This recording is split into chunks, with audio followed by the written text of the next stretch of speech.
Четкий распорядок и трудовая дисциплина. 59 лет Североостинской исправительной колонии номер 1. Осужденные в исправительном учреждении могут получить образование или работу в Центре трудовой адаптации. Обрабатывают металл и дерево. Обучают в колонии и швейному делу. Все детали в материале Батраза Дзагурова. Североостинской исправительной колонии номер 1 59 лет. На территории расположены 8 жилых общежитий, медицинская часть, столовая, школа и спортзал. Верующие осужденные могут регулярно посещать церковь или мечеть. Все для удобства людей. Я отбываю наказание в учреждении ФКУ ИК-1 УФСИН России по республике Северная Осетия-Алания.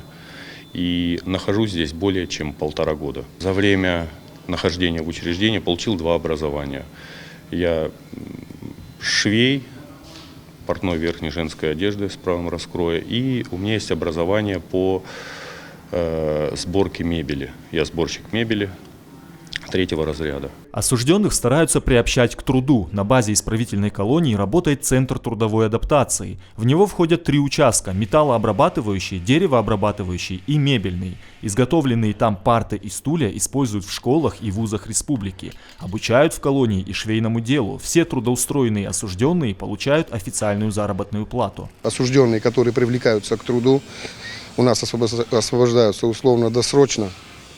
Каждому осужденному выплачивается заработная плата и подается ходатайство. Ходатайство об условно-досрочном освобождении в суд. Это, то есть, мотивирует осужденного для положительного поведения, также для дальнейшего трудоустройства. На сегодняшний день в исправительном учреждении отбывают наказание более 400 осужденных. Их перевоспитание – одна из главных задач сотрудников колонии. Батраз Загуров, Хетак Гапоев. Новости Осетии.